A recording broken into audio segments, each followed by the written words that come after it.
Galera, o mais importante de tudo aqui é a gente se concentrar no que importa, né? O que a gente tem que lembrar também é que nós somos seres químicos. Tudo aquilo que tu acredita ser a mais pura realidade é, na verdade, uma reação química ocorrendo no teu cérebro. Basta a reação não ocorrer da maneira adequada para tu, né, não enxergar as coisas adequadamente. Então tem que ter um pouco de calma, humildade e compreensão também. Todos vocês né, estão sujeitos a sofrer perturbações que podem ser vindas de fora, com alguma, né, até alimentação errada. Uma alergia a uma alimentação pode fazer a pessoa ficar descompensada, ou pior, psicologicamente, algumas pessoas às vezes se desequilibram. E aí há como as reações químicas também estão condicionadas ao teu estado de espírito, tu pode realmente começar a raciocinar de uma maneira diferente e parecer esquisito. Isso pode acontecer com qualquer um, tá? Não, é bem isso mesmo, porque a ideia do certo e do errado, né, essa ideia criada pelos seres humanos, olha que loucura. Tanta gente que fala que filosofia é babaquice, né, cara? Tu é um ser nascido da filosofia, da coisa mais idiota, teoricamente, do mundo, né? Filosofar, professor. É graças à filosofia que o homem criou o certo e o errado, o bem e o mal. Aí prende um cara que está fazendo mal à sociedade e sofreu, né? Os seres humanos que criaram isso, filosofando. A viagem é que fez a sociedade chegar onde chegou, né? E às vezes quando tu acha que, não, certo e errado são coisas definidas, coisas, né, além da cultura, aí tu começa a achar que, não, aquele fulano lá, ele não é bem certo. Poucas pessoas me acham uma pessoa normal. E que bom, eu fico feliz. Porque para mim a normalidade no Brasil é ser ignorante, é não conseguir ler, é não conseguir diferenciar o certo do errado, que às vezes é tão óbvio, né? O certo e o errado que foram criados pelos seres humanos. Não é que Deus criou, não. Nós, seres humanos, criamos o certo e o errado. Olha que legal, né? Então tomem cuidado, galerinha. O que interessa hoje é física, cara. Então vamos lá. Aliás, como os colegas lembraram 2 vezes e eu deselegantemente apaguei, é um belo dia para aprender física, com certeza. No finalzinho da aula passada, vimos a experiência de Oersted, corrente elétrica. Eu não escutei, corrente elétrica? Isso, gera campo magnético. E nós vimos uma situação, primeiro, que é um fio reto conduzindo corrente elétrica. Para determinar a direção e o sentido do campo, pega no fio com a mão direita, é a famosa regra da mão direita. Então, se a corrente no fio for da esquerda para a direita, tu pegou no fio com a mão direita, o dedão é no sentido da corrente, os outros dedos indicam o sentido do campo magnético. Na parte superior do fio, está emergindo, sai do quadro, bolinhas com um pontinho para representar o campo magnético, seriam linhas circulares, lembra? E lá embaixo, então, isso está penetrando o campo magnético, bolinha com um xizinho. Se eu fosse fazer mais bolinhas, as bolinhas aqui agora seriam menorzinhas, mostrando que quanto mais distante, isso, menos intenso é o campo, mais fraquinho é o campo. É isso aí, show de bola, né? Se nós fôssemos olhar assim, nós veríamos o fio com a corrente, vamos ver, com a corrente saindo para vocês, bolinha, esse é o fio agora. E aí os campos magnéticos seriam circulares, próximo as linhas são juntinhas, mais distante as linhas são afastadas e girando nesse sentido, não é isso? Tranquilo para vocês até agora? Só revisãozinha, né? Para calcular o valor desse campo magnético é uma fórmula que já vimos piores.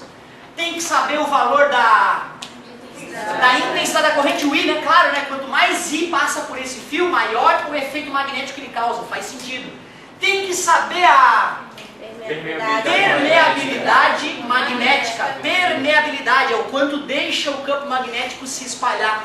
E eu nunca vi outra que não a do vácuo. O Mi mais famoso, a permeabilidade magnética mais famosa, 4 no pi vezes 10 na menos 7. O Tzinho, o que é o Tzinho?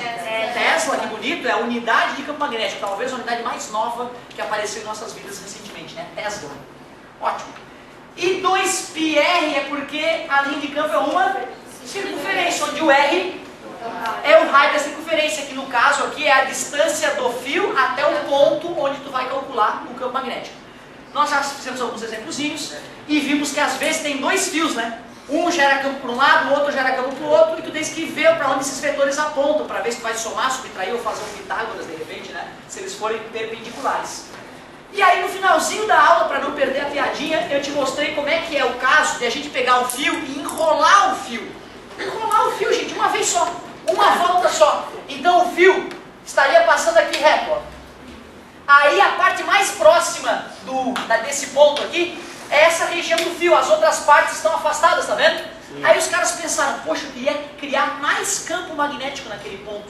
Então eu vou pegar o fio e vou enrolar em volta do ponto. Quando eu fizer esse formato, tu concorda que mais partes do fio se aproximaram do ponto? Ou seja, fazer uma espira é uma maneira de concentrar o campo magnético no centro da espira. E por isso que a gente só vai calcular o campo magnético no centro. Não iremos calcular o campo magnético aqui em hipótese nenhuma, nem aqui. Isso seria um ótimo exercício na faculdade. Precisa de cálculo integral e diferencial. Nós só vamos calcular no centro, que é o ponto de maior concentração de campo magnético. E olha a fórmula, amigo.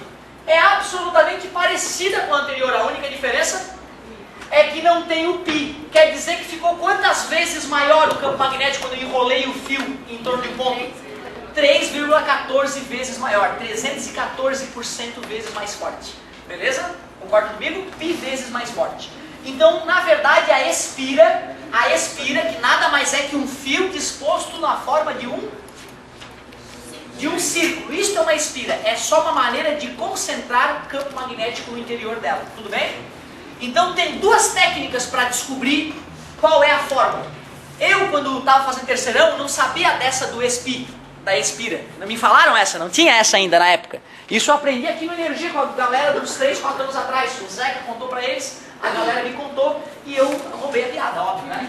Piada muito boa. Porém, quando eu estava no terceirão, eu pensei o seguinte, peraí, já que eu sei que a espira concentra campo magnético, ela tem que dar um resultado maior, então é só eu ver qual fórmula que dá um resultado maior, eu sei que é da espira. Como uma está dividida por π, a outra não, a que não está dividida por π é a da espira, certo? Então foi assim que eu aprendi a selecionar qual fórmula é a da espira, qual é a do fio reto. Não vai estar escrito fio reto e espira ali, né, cara? Senão fica covarde. Beleza? E aí, os caras não estavam satisfeitos. Tá muito pequeno o campo magnético ali, eu quero mais campo magnético. Em vez de dar uma volta só, eu vou dar 1000 voltas se for preciso com o fio. Aí já é um outro tipo de estrutura chamada solenoide. Então vamos ver como é que calcularíamos o campo magnético no interior de uma solenoide. O senhor nunca viu uma solenoide na minha vida? Ah, amigo, mas usasse e usas o tempo inteiro. Até quando abre e fecha a porta do carro automaticamente. É uma solenoidezinha que está girando um ímã, empurrando o pininho para cima, ou girando o ímã no sentido oposto e puxando o pininho para baixo. Certo? Então, a boa parte dos dispositivos que abrem e fecham automaticamente tem uma solenoidezinha e um ímã. A solenoide vira o ímã, empurra o ímã ou traz o ímã. Máquina de lavar, abre e fecha a água automaticamente, já visto? Tu aperta o botãozinho, a água começa a cair, depois fecha a água. Tudo isso tem a ver com um solenoidezinho. Já vamos mostrar como é que funciona a solenoide. Campo magnético gerado por solenoide. Vale lembrar que é no interior da solenoide, tá, gente? É bem no interior que a fórmula funciona.